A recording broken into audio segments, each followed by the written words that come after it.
আসসালামু আলাইকুম, সকলকে স্বাগতম বায়োলজির একটি নতুন ক্লাসে।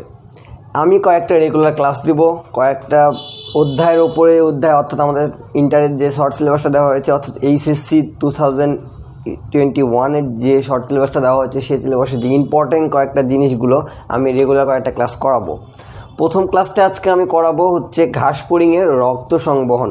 এটা নিয়ে দুইটা ক্লাস হবে। এইটা হচ্ছে ফার্স্ট ক্লাস, অর্থাৎ রক্ত সংবহনের প্রথম পার্ট, পরে আরেকটা সেকেন্ড পার্ট হবে।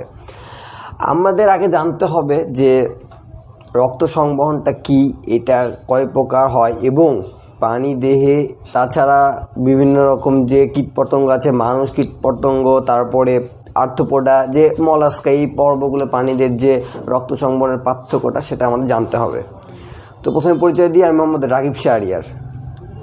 তো আজকে আমি বায়োলজি যেহেতু করাবো, আজকে বায়োলজির যে সেকেন্ড পার্ট অর্থাৎ জুলজির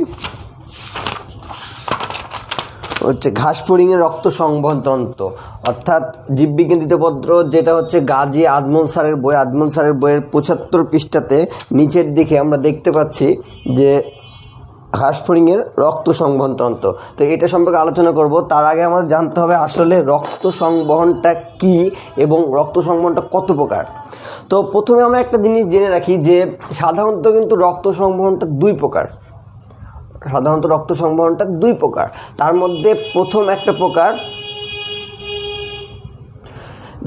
সেটা হচ্ছে মুক্ত, আর আরেকটা যেটা প্রকার সেটা হচ্ছে বদ্ধ। তো আমরা আগে রক্ত সংবহনটা জানি।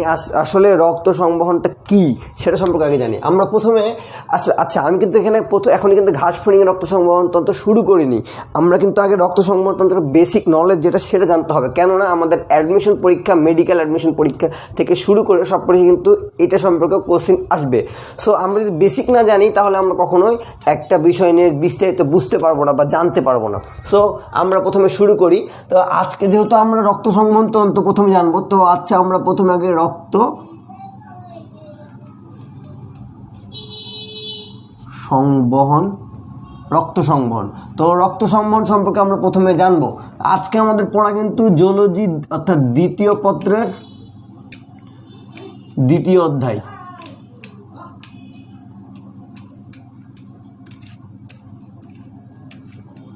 এটা কিন্তু আমাদের পড়া। তো আচ্ছা, প্রথমে আমরা রক্ত সংবহন সম্পর্কে জানবো। তো রক্ত সংবহন আমি কিন্তু বললাম দুই প্রকার। তো অর্থাৎ রক্ত সংবহন দুই প্রকার, একটা হচ্ছে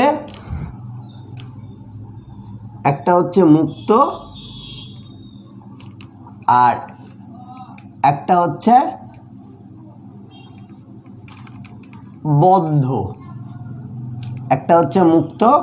হচ্ছে বদ্ধ। তো মুক্ত রক্ত সংবহন এবং বদ্ধ রক্ত সংবহন, এই দুইটা সংবহনটা কি সেটা আমাদের জানতে হবে। তো প্রথমে আমরা একটা জিনিস হচ্ছে মুক্ত রক্ত সংবহন সম্পর্কে যদি আমরা জানি, শর্টকাটে যদি আমরা সহজে বলতে পারি তাহলে হবে যে রক্ত, অর্থাৎ মুক্ত রক্ত সংবহনে রক্ত গহ্বরে প্রবেশ করে, আর বদ্ধতে প্রবেশ করে না। তাহলে কি হবে প্রথমে? তাহলে হচ্ছে গহ্বরে প্রবেশ। ওকে,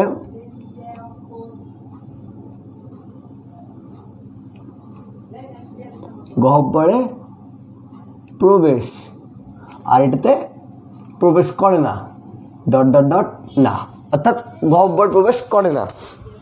যেটা হচ্ছে গহ্বরে প্রবেশ করে সেটা হচ্ছে মুক্ত, আর যেটা গহ্বরে প্রবেশ করে না সেটা হচ্ছে বদ্ধ। এখন প্রশ্নটা হচ্ছে কি প্রবেশ করে না? যেহেতু রক্ত সংবহন পড়ছি, অর্থাৎ রক্ত মুক্ত গহ্বরে প্রবেশ করে, আর বদ্ধ সংবহনে প্রবেশ করে না, রক্ত প্রবেশ করে না। তার মানে যে এটার যে মুক্ত রক্ত গহ্বরে প্রবেশ করে, তার মানে যে তার হার্ট নেই, বা আমরা যদি বলতে চাই যে তার হার্ট নেই, নালী, তারপর রক্তনালী, এগুলো নেই, তা না।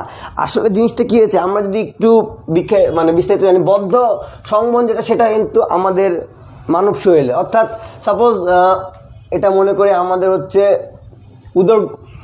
উদরের ওপর যে পর্দাটা, অর্থাৎ এটা, এবং দেন এটা হচ্ছে উদর গহ্বর, মনে করি এটা উদর গহ্বর। তো উদর গহ্বরের দেন এটা হচ্ছে, আমরা মনে করি হচ্ছে যে পর্দাটা, এটা হচ্ছে দেন এখানে একটা গহ্বর আছে, এটা হচ্ছে উদর গহ্বর। তারপরে এটা হচ্ছে আমাদের কলিজা বা যকৃত যা হয় সেটাই, অর্থাৎ যেটা তোমরা তো এখন হচ্ছে কথাটা হচ্ছে যে রক্ত আমার হার্ট,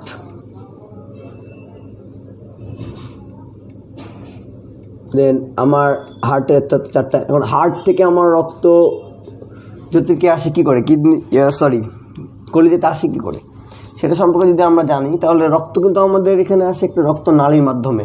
তার মানে এই না যে এখান থেকে ফুটা হয়, রক্ত ফুটা হয়ে এখানে আসে, এখানে তারপরে দেন কলিজাতে ঢুকে, তা না। আসলে রক্তটা এখানে আমার নালী দিয়ে আসলো, দেন এই নালী দিয়ে এই যে আমার যে যৌতিক বা যে কলিজায় সেখানে প্রবেশ করে। কিন্তু এই ক্ষেত্রে কি হয়, এই ক্ষেত্রে যদি হতো যদি এটা যদি বদ্ধ না হয়ে মুক্ত হতো তাহলে কি হতো, হার্ট থেকে এটা হার্ট থেকে ব্লাড বের হচ্ছে, দেন হার্ট থেকে ব্লাড এসে আমার কলিজাতে অত্যাধিত না ঢুকে বা লিভারে না ঢুকে এই যে গহ্বর, এই গহ্বরে ছড়িয়ে ছিটে থাকতো, দেন গহ্বর থেকে সে টেনে নিত যদি মুক্ত হতো। যেহেতু এটা বদ্ধ, সো রক্তনালীর মাধ্যমে এসে লিভারে ঢুকে, এখানে কিন্তু এই গহ্বরের মধ্যে কিন্তু প্রবেশ করে না। তো গহ্বরে যে আমাদের উদর গহ্বরের মধ্যে কিন্তু রক্তটা প্রবেশ করে না, সরাসরি রক্তনালীর মাধ্যমে লিভারে ঢুকে। কিন্তু সেটা যদি মুক্ত হতো তাহলে কি হতো, এই রক্তটা হার্ট থেকে আসলো, দেন এই যে হার্ট থেকে ব্লাডটা আসলো, হার্ট থেকে ব্লাড এসে এই গহ্বরে আসতো, গহ্বর থেকে সে রক্তটা চুষে নিত বা কোনো একটা প্রক্রিয়ার মাধ্যমে সে শোষণ করে নিত। যেহেতু শোষণ করবে না, সেটা হচ্ছে মুক্ত গহ্বর, এটাই হচ্ছে মুক্ত গহ্বর, এটা হচ্ছে মুক্ত রক্ত সংবহন, অর্থাৎ গহ্বরে প্রবেশ করবে আর বদ্ধটাতে প্রবেশ করবে না।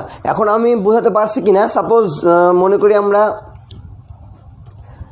আচ্ছা আমি একটা উদাহরণ দিই, আমার যে একটা সাপোজ আমি একটা ফোনে ভিডিও করছি, একটা ফোনে আমি একটা জিনিস, সাপোজ এই ক্লাসটা নিচ্ছি, এখানে আমি মাইক্রোফোন ইউজ করছি, ক্লাসটাতে আমি কি ইউজ করছি, মাইক্রোফোন, অর্থাৎ আমি যে কথাটা বলছি সে কথাটা মাইক্রোফোন হয়ে ফোনে যে রেকর্ডিং হচ্ছে সেই রেকর্ডিংয়ের সাথে জোর হচ্ছে, মাইক্রোফোনে কথাটা হয়ে ফোনে যে রেকর্ডিং হচ্ছে তার সাথে জোর হচ্ছে, এটা কিন্তু মাইক্রোফোন হয়ে যাচ্ছে। অর্থাৎ ফোনের যে সাউন্ড কালেকশন করার যে ক্ষমতাটা সেটা করছে না, সেই মাইক্রোফোনটা করে দিচ্ছে সেইটা।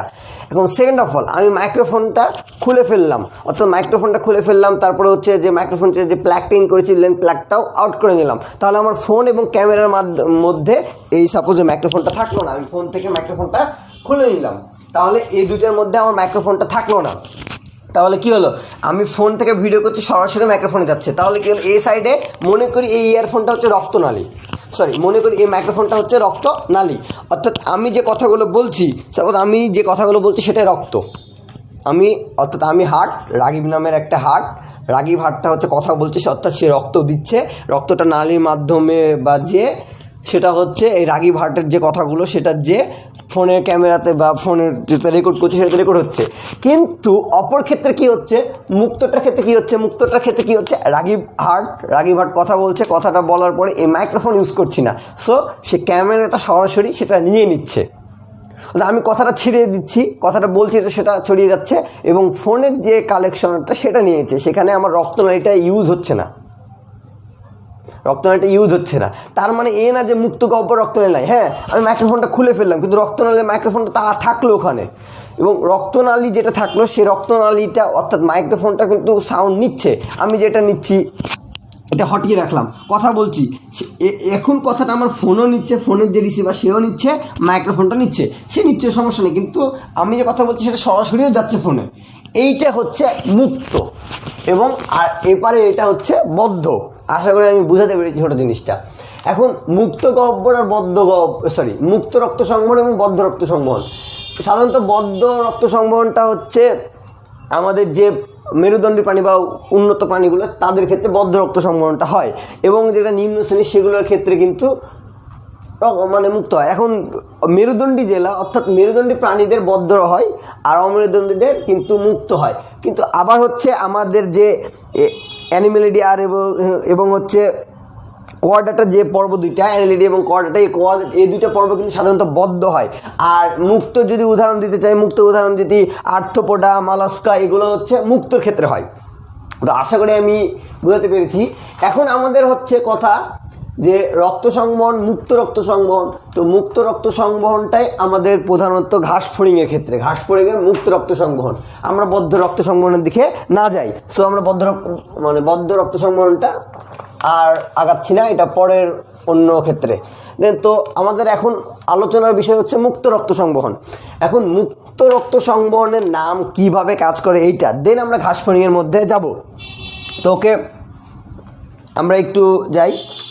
এখন আমরা আমাদের বইয়ে কিন্তু 76 পৃষ্ঠাতে কিন্তু যে কি বলে মুক্ত রক্ত সংবহন এবং বদ্ধ রক্ত সংবহনের পার্থক্য দেওয়া আছে। এটা কিন্তু মোস্ট ইম্পর্ট্যান্ট একটা প্রশ্ন, সেটা 2 নাম্বার হোক বা 3 নাম্বার, এমনকি মেডিকেল কোশ্চিন MCQ এর জন্য খুবই ইম্পর্ট্যান্ট। সো এই জিনিসটা কিন্তু আমাদের ভালো করে আয়ত্ত নিতে হবে। তো এখন মুক্ত আর বদ্ধ তো আমরা বললাম। এখন কথা হচ্ছে মুক্ত রক্ত সংবহনটা কি, সেটা তো বললাম। মুক্ত রক্ত সংবহনের যদি নাম বলতে চাই, তাহলে আমরা সাধারণত মুক্ত রক্ত সংবহনকে দুইভাবে চিনি। দুইটা নাম। কয়টা নাম? দুইটা নাম। একটা হচ্ছে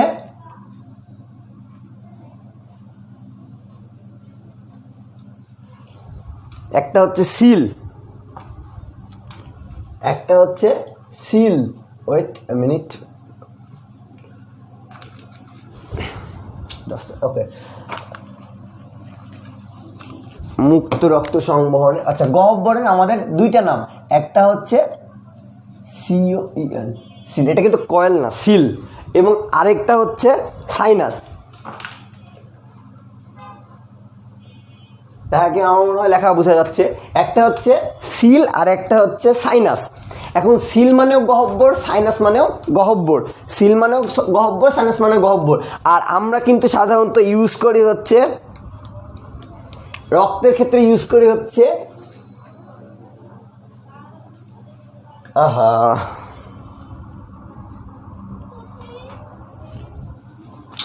ওয়েট একটু দাঁড়াও।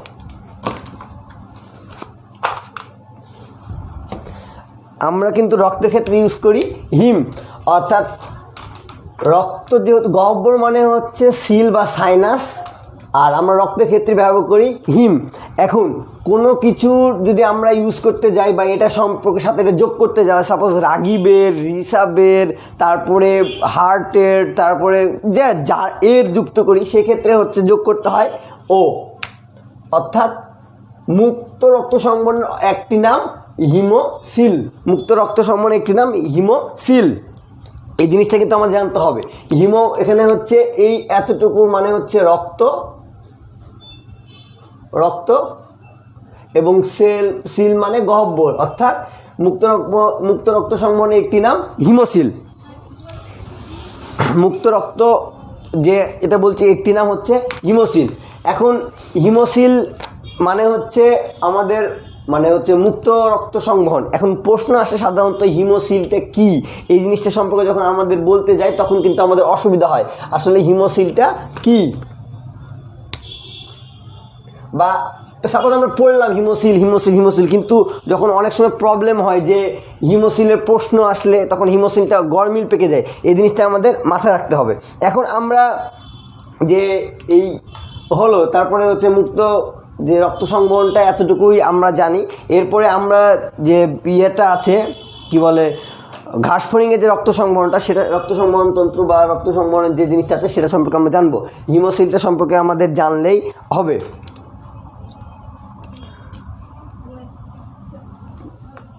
ওকে, তাহলে এবার আমরা হেডলাইন দিই, সবাই মিলে হেডলাইন দিই। ঘাস ফড়িংয়ের রক্ত সংবহন। ওকে, আমার লেখা আছে, সো আমি ওইটা করলাম না, সরি।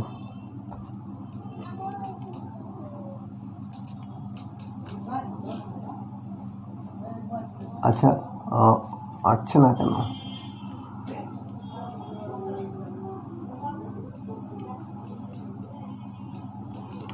সবাই আমরা হেডলাইন দিই, ঘাস ফড়িংয়ের রক্ত সংবহন। সবাই হেডলাইন দিই ঘাস ফড়িংয়ের রক্ত সংবহন। সো মোস্ট ইম্পর্টেন্ট, এতক্ষণে আমরা ক্লাসের মধ্যে ব্যাক করলাম, তার আগেরটাও ক্লাস ছিল, সেটা খুব গুরুত্বপূর্ণ। দেন এইটা তো এখন আমরা ঢুকছি কিন্তু ঘাস ফড়িংয়ের রক্ত সংবহন। তো আমরা একটু বইয়ের দিকে যাই। এখানে কিন্তু বই আমি যেটা বললাম যে মুক্ত এবং বদ্ধ রক্ত সংবহন তন্ত্রের যে পার্থক্যটা, সেটা কিন্তু আমাদের অবশ্যই জানতে হবে। এখন যেটা আমি বললাম হিমোসিল, আমি কিন্তু কিছুক্ষণ আগে বললাম হিমোসিল সম্পর্কে। সো হিমোসিল, এখন হিমোসিলের মধ্যে ঘাসফড়িং, এখন আমরা জানবো ঘাসফড়িংয়ের রক্ত সংবহন। তো ঘাসফড়িংয়ের রক্ত সংবহনের প্রধান যে অংশটা সেটা হচ্ছে, আমরা সে 3টা অংশ সবাই খাতা কলম নিয়ে বসি। সেই প্রধান 3টা অংশ, একে হচ্ছে হিমোসিল, যেটা আমি কিছুক্ষণ আগেই বললাম। সেকেন্ডে হচ্ছে হিমোলিম্ফ,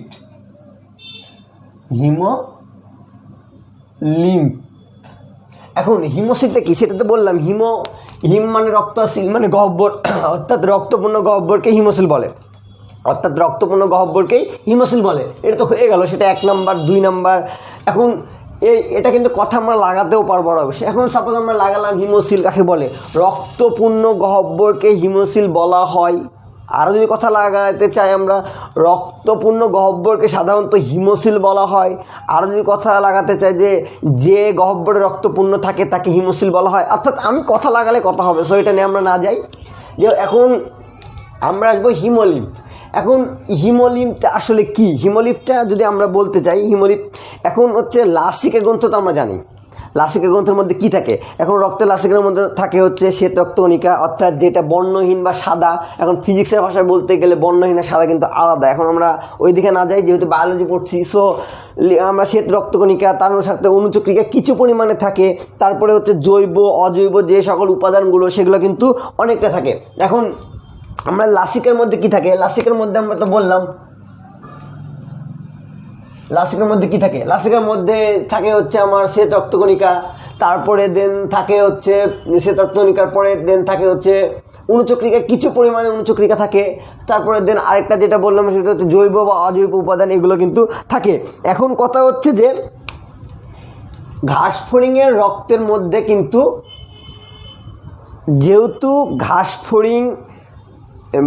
ঘাসফড়িংয়ের রক্ত যেহেতু গহ্বরে প্রবেশ করে, আবার এদের রক্ত কিন্তু অক্সিজেন পরিবহন করে না, অর্থাৎ এদের যে রক্তনালীগুলো বা রক্তটা অক্সিজেন পরিবহনে সহায়তা করে না, অর্থাৎ এদের রক্তের মধ্যে কিন্তু হিমোগ্লোবিন নেই।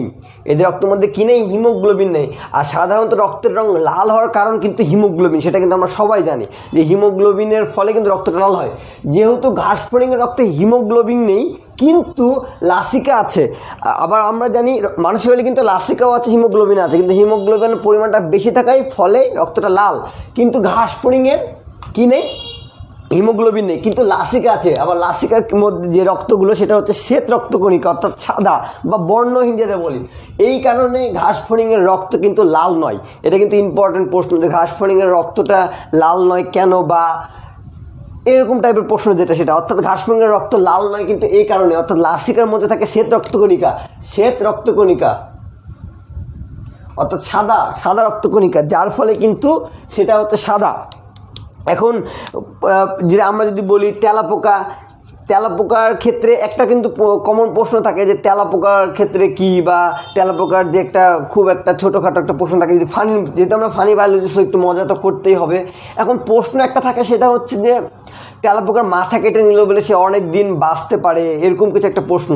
এখন আমরা যদি এই প্রশ্ন নিয়ে একটু আলোচনা করি, আসলে তেলাপোকার কিন্তু 10 জোড়া ছিদ্র থাকে তার পুরো শরীরে।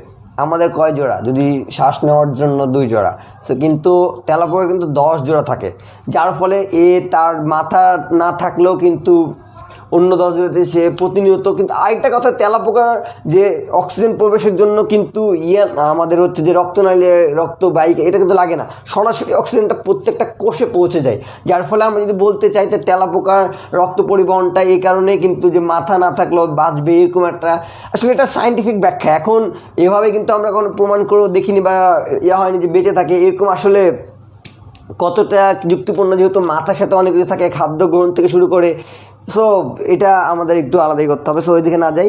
এখন আমরা যেটা জানলাম, লাসিকা তো ঘাসফড়িংয়ের রক্ত সাদার কারণ হচ্ছে শ্বেত রক্তকণিকা। এখন আরেকটা প্রশ্ন থাকে, প্রশ্নটা হচ্ছে আমি করছি, আলাদা করে রেখেছি, সেটা হচ্ছে মুক্ত সংবহনকে কেন ল্যাকুলার সংবহন বলা হয়? মুক্ত সংবহনকে কেন ল্যাকুলার সংবহন বলা হয়? কি সংবহন? ল্যাকুলার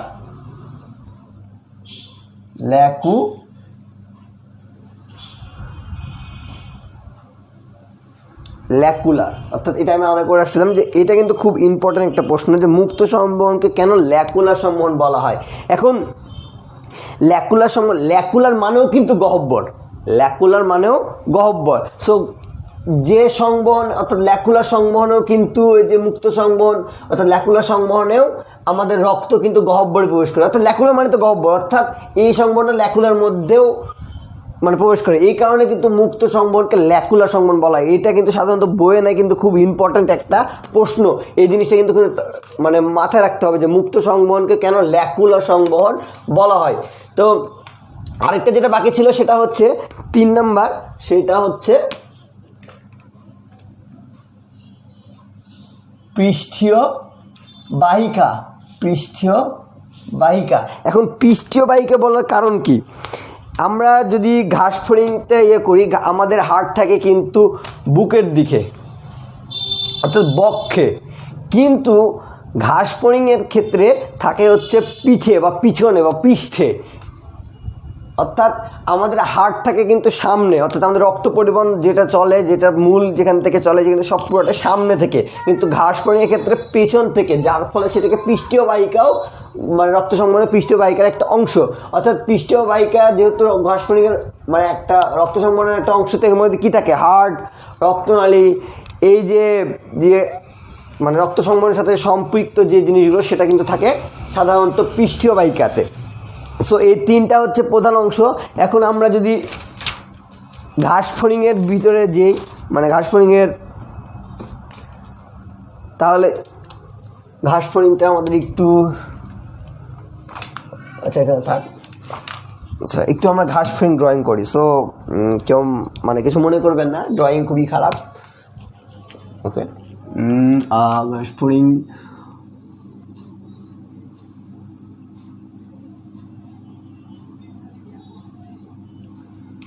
বুঝতে পারা যাচ্ছে তো মনে হয়। ওকে, আচ্ছা ওয়েট,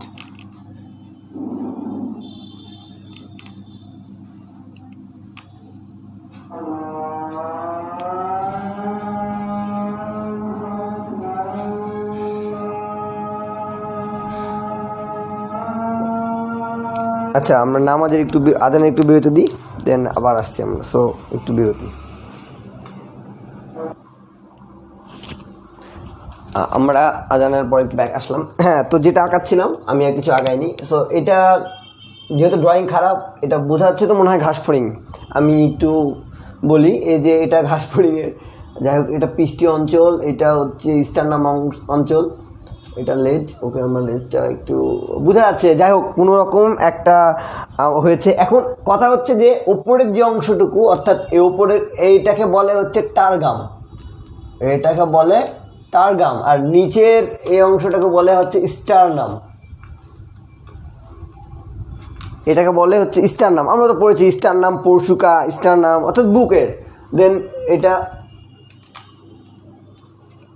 টারগাম আর নিচেরটা হচ্ছে স্টার্নাম। এখন কথা হচ্ছে যে আমাদের কিন্তু সুষমাকাণ্ড থাকে পিছনে, কিন্তু যেহেতু বলেছি এটা উল্টা, ঘাসফড়িংয়ের ক্ষেত্রে উল্টা, তাদের যে ইয়েটা সুষমাকাণ্ড সেটা থাকে সামনে। এখন জিনিস কথা হচ্ছে যে ঘাসফড়িংয়ের এইটা হচ্ছে পিঠের অঞ্চল, এটা হচ্ছে বুকের অঞ্চল, এবং দেন তাদের মধ্যে একটা পর্দা থাকে, 2টা পর্দা থাকে। কয়টা পর্দা বললাম? 2টা পর্দা থাকে, এটা কিন্তু মাথায় রাখতে হবে। 2টা পর্দা, 2টা। আচ্ছা ওকে, 2টা পর্দা থাকে। এখন একটা জিনিস হচ্ছে 2টা পর্দা, তাহলে যে গহ্বর কয়টা হলো? 2টা যদি পর্দা হয় তাহলে গহ্বর 1 2 3, 2টা পর্দাতে গহ্বর 3টা। মানুষের পর্দা কিন্তু একটা, ডায়াফ্রাম পর্দা, ডায়াফ্রাম এখানে একটা পর্দা একটা। গহ্বর কয়টা? 1টা 2টা, গহ্বর 2টা।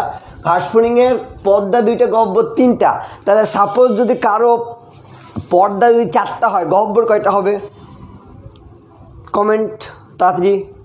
আচ্ছা আমার মনে হয় কমেন্ট করে ফেলছো, 5টা হবে। কারণ আমি বলি হিসাবটা কেমন, হিসাবটা হচ্ছে একটি পর্দা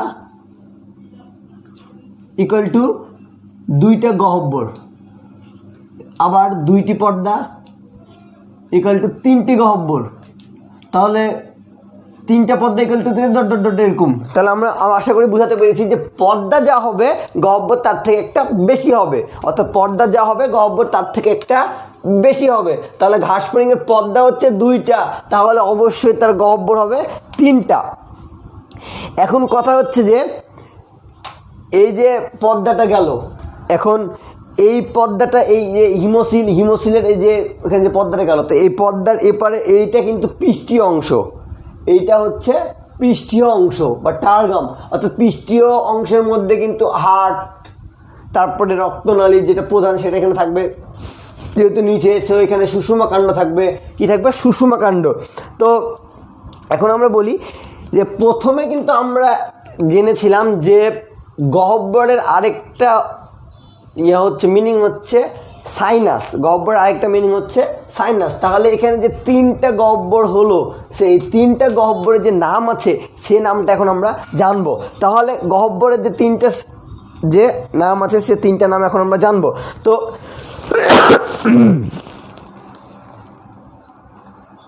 আচ্ছা, এখন এই যে জায়গাটুকু অর্থাৎ পর্দার ওপরের অংশে যে গহ্বরটা, অর্থাৎ এই গহ্বরটার নাম কি? তা আমরা একটু মিশিয়ে দিই। এটা লাগবে না, ওকে ওকে।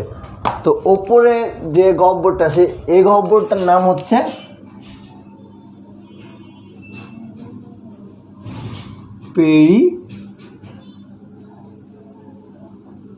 Pericardial sinus. এখন প্রশ্ন হচ্ছে পেরিকার্ডিয়াল সাইনাস হওয়ার কারণ কি? পেরিকার্ডিয়াল সাইনাস হওয়ার কারণ কি? এখন হুট করে বললাম পেরিকার্ডিয়াল সাইনাস, এটা আমার মনে থাকবে কয়দিন? অবশ্যই না। আমরা একটু লজিক দিয়ে ভাবি। আমি কি বলেছি? এটা হচ্ছে পৃষ্ঠীয় অঞ্চল। কি অঞ্চল? পৃষ্ঠীয় অঞ্চল বা পৃষ্ঠীয় বাহিকা। তো পৃষ্ঠীয় বাহিকার মধ্যে কি থাকে? হার্ট। পৃষ্ঠীয় বাহিকার মধ্যে কি থাকে? হার্ট। হার্টকে আমরা বলি কি? কার্ডিওলজি, অর্থাৎ কার্ডিয়াক বা কার্ডিও এরকম বললে কিন্তু আমরা বলি হার্ট। অর্থাৎ দেখেন আমাদের হার্টে কোনো প্রবলেম হলে আমরা কোথায় যাই? কার্ডিওলজিস্টের কাছে যাই। কি? কার্ডিওলজি, অর্থাৎ হার্ট বিশেষজ্ঞ। তো অর্থাৎ কার্ডিওলজি মানে অর্থাৎ হার্ট, কার্ডিয়াল মানে হার্ট।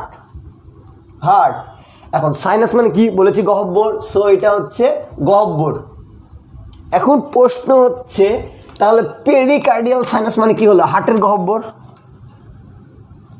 পেরি নাই। কার্ডিয়াল সাইনাস মানে কি হলো? হার্টের গহ্বর। তাহলে পেরি মানে কি? পেরি কেন দিব বা পেরি হওয়ার কারণ কি? একটু লজিক খাটায়। এটা তো আমার হার্ট, তো হার্ট থেকে গহ্বর। সাপোজ এখানে মনে করি যে এই গহ্বরটা আমি এখানে বড় করে নিয়ে আসলাম, অর্থাৎ গহ্বরটা হচ্ছে আমার এইটা ছিল, এই যে সাপোজ এখানে যে গহ্বরটা আমি এখানে নিয়ে আসলাম, এই গহ্বরটা এখানে নিয়ে আসলাম জুম করে নিয়ে আসলাম এখানে। তো জুম করে যখন এখানে নিয়ে আসলাম, তাহলে এইটা হচ্ছে আমার এই গহ্বরটা, অর্থাৎ পেরিকার্ডিয়াল সাইনাস, অর্থাৎ এই গহ্বর। এখানে আমার একটা হার্ট আছে, সাপোজ মনে করি এইটাই হার্ট, এটা হার্ট।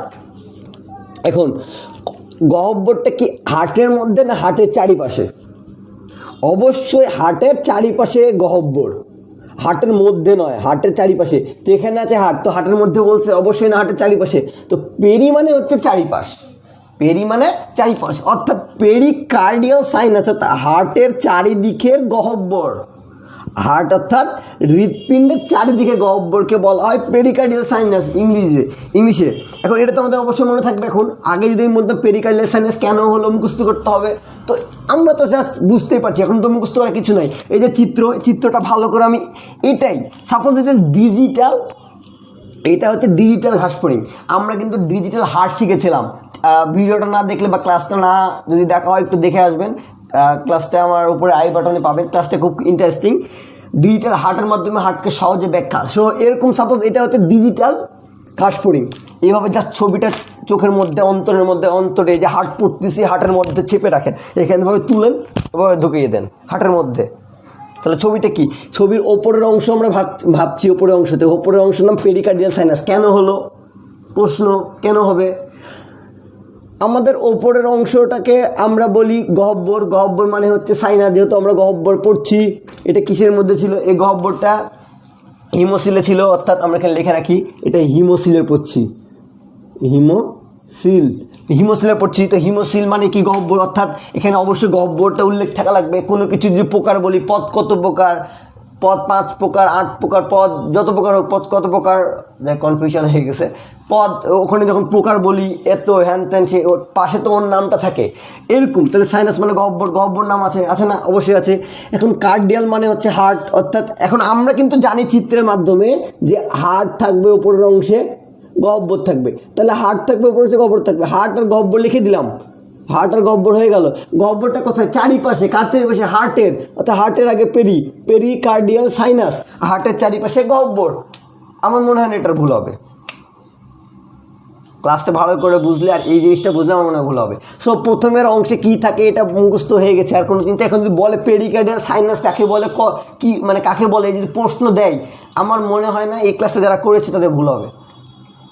সে যদি পড়েও না যায়, বই যদি একবার না দেখেও পরীক্ষা দিতে যায়, পেরিকার্ডিয়াল সাইনাস মানে সে জানে হার্টের চারিদিকে গহ্বর, তাহলে সে লিখে দিতে পারবে হার্টে, সে লিখে দিতে পারবে কি ঘাসফড়িংয়ের পৃষ্ঠীয় বাহিকার, ঘাসফড়িংয়ের পৃষ্ঠীয় বাহিকার ওপরস্থ যে পর্দা, অর্থাৎ পৃষ্ঠীয় বাহিকার যে উপরের যে অংশ হার্ট এবং তারপর হার্টের চারিপাশে যে গহ্বর, তাকে বলা হয় পেরিকার্ডিয়াল। সে পড়ে না গেলেও নিজের থেকে বানিয়ে লিখে নিতে পারবে। আমার মনে হয় না সে ভুল হবে, এবং যেটা সে লিখবে সেটা স্যারে কাটার কোনো মানে স্যার কাটবে তার কোনো যুক্তি নেই, কারণ সে একদম সঠিকটা লিখবে। এটা গেল। এখন সেকেন্ডে যেটা আমরা করলাম সেটা হচ্ছে পেরিকার্ডিয়াল সাইনাসটা হলো, এটা পৃষ্ঠীয় বাহিকা বলছি। এখন সেকেন্ডটা থাকলো কি? সেকেন্ড একটা থাকলো থার্ড। আমরা একটু থার্ড নিয়ে চিন্তা করি। আমরা ফার্স্ট আর করি, যেহেতু পর্দার 2 পার্টে নিই, পর্দার মধ্যেটা পরে নিচ্ছি। তাহলে 3 নাম্বার, সাপোজ 3 নাম্বারে কি ছিল?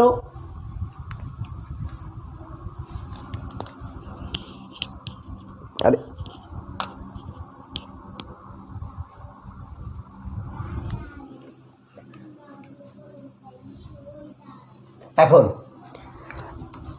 এখন আমরা এখানে আসি কি, এখানের দিকে আমরা যদি আসি নিচের দিকে, এখন স্টারনাম আছে, এখানে আছে কি স্টারনাম।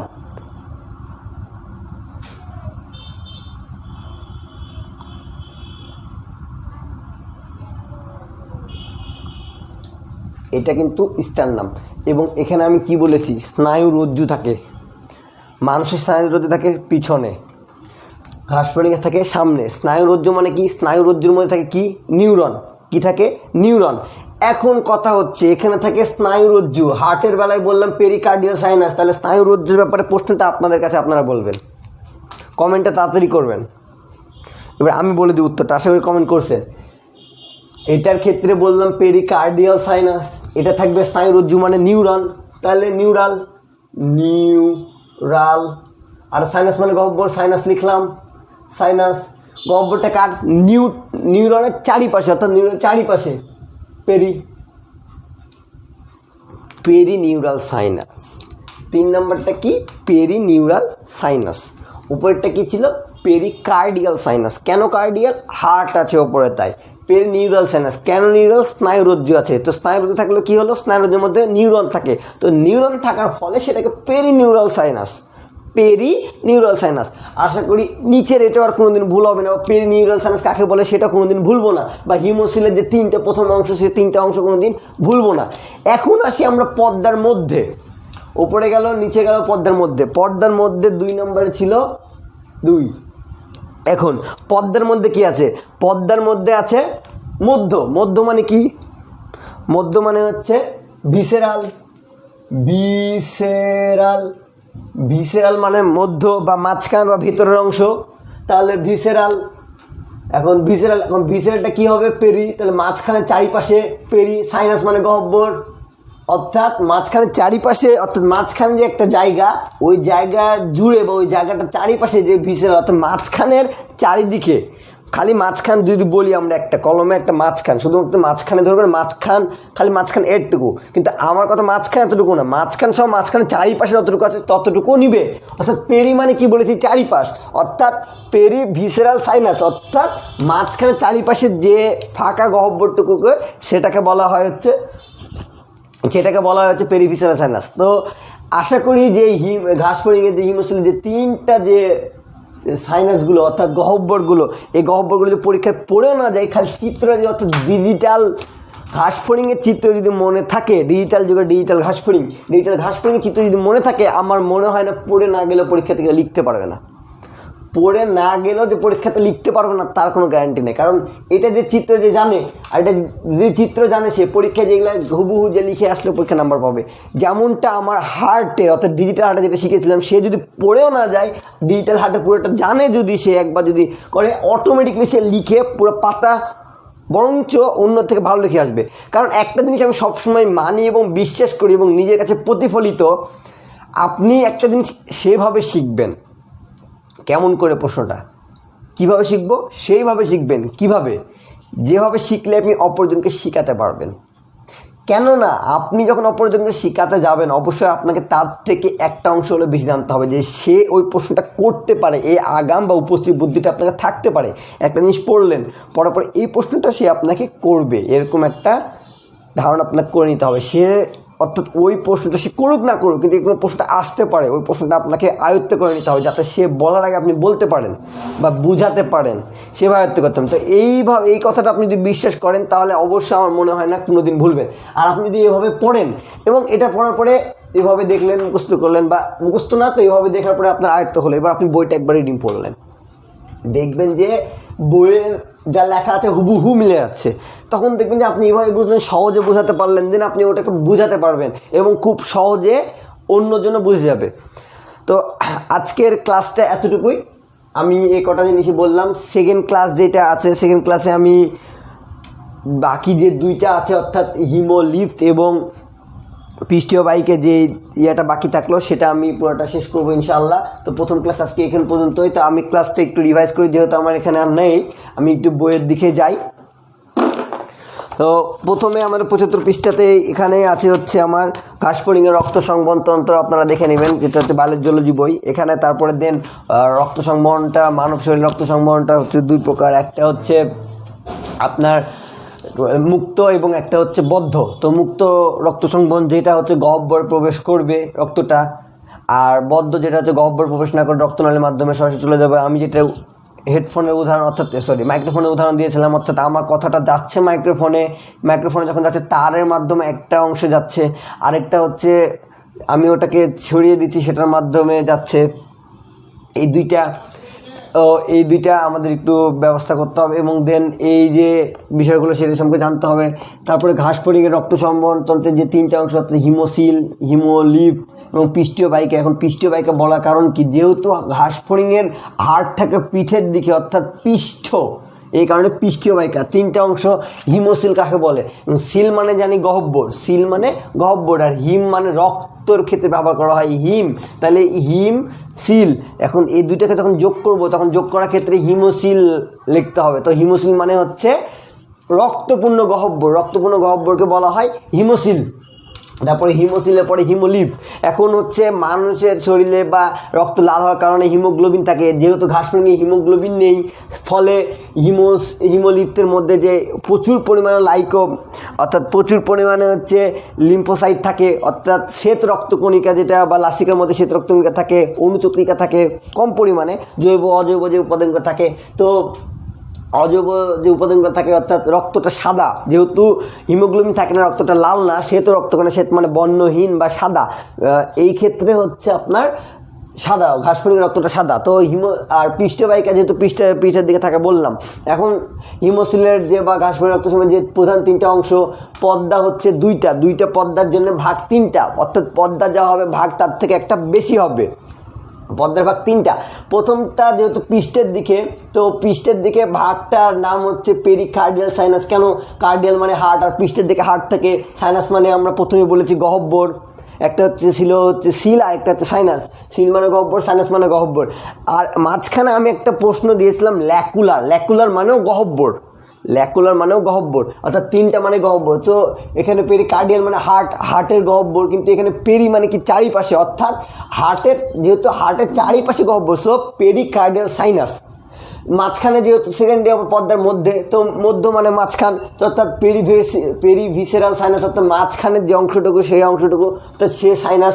এবং 3 নাম্বার যে অংশ সেটা তো নিউরাল সাইনাস, কারণ আমি বলেছি মানুষের ক্ষেত্রে থাকে হচ্ছে স্নায়ুরজ্জুটা পিছনে, অর্থাৎ স্নায়ুরজ্জুর পিছনে মানে নিউরনটা থাকে পেছনের দিকে, মানে নিউরনের যে আসে আদান প্রদান যার মাধ্যমে সেটা পিছনের দিকে, কিন্তু ঘাসপানির ক্ষেত্রে থাকে সামনের দিকে, ফলে হচ্ছে সেটা হচ্ছে এই নিচের দিকে বা পেটের দিকে অংশ, অর্থাৎ স্নায়ুরজ্জু মানে নিউরন, তো নিউরনের মধ্যে গহ্বর না, নিউরনের চারিদিকে গহ্বর, সো পেরি নিউরাল সাইনাস অর্থাৎ নিউরনের চারিদিকে গহ্বর।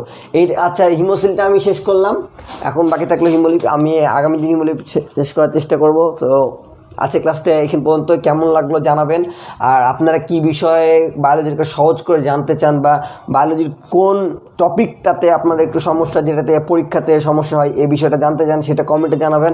আমি চেষ্টা করবো আপনাদের সামনে খুব সহজেই সেটাকে উপস্থাপন করা, কেননা আমাদের বেসিক জানতে হবে, সাথে মেডিকেল অ্যাডমিশন পরীক্ষা সহ শুরু করে সব জায়গার যে অ্যাডমিশনগুলো, এমনকি এইচএসসিতে আমাদের খুব সহজে যাতে, বা এমসিকিউগুলো যাতে খুব তাড়াতাড়ি করতে পারি, এবার সহজে মনে রাখার টেকনিকগুলো খুব সহজে আমি চেষ্টা করব। আর আমার যেহেতু ফানি বায়োলজি ভাবে বলি, সো একটু মজার মাধ্যমে পড়াই, আর যেহেতু মজার মাধ্যমে পড়াই, so digital Bangladesh, digital heart, digital ঘাসফড়িং, এইটা আমি বলবো যে সবাইকে, যে এই ঘাসফড়িংটা যেহেতু আমি আঁকাতে পারি না, সো আপনি এইভাবেই বা আপনি যেগুলো পারেন সেভাবে একটু মাথার মধ্যে বা পুরাটা আপনার আয়ত্তের মধ্যে নেবেন, এবং এইভাবে ডিজিটাল হার্টটা যখন ডিজিটাল ঘাসফড়িংটা যখন আয়ত্তের মধ্যে নেবেন, আমার মনে হয় না পরবর্তী যে ভুলগুলো বা ভুলে যাবেন এরকম কোনো কিছু আমার মনে হয় না হবে। সো এটাই হচ্ছে শেষ আজকে ক্লাসটা। ধন্যবাদ সবাইকে, ভালো থাকবেন, সুস্থ থাকবেন। হ্যাঁ, আরেকটা কথা, করোনাকালে অবশ্যই স্বাস্থ্যবিধি মেনে চলবেন। আসসালামু আলাইকুম ওয়া রাহমাতুল্লাহি ওয়া বারাকাতুহু।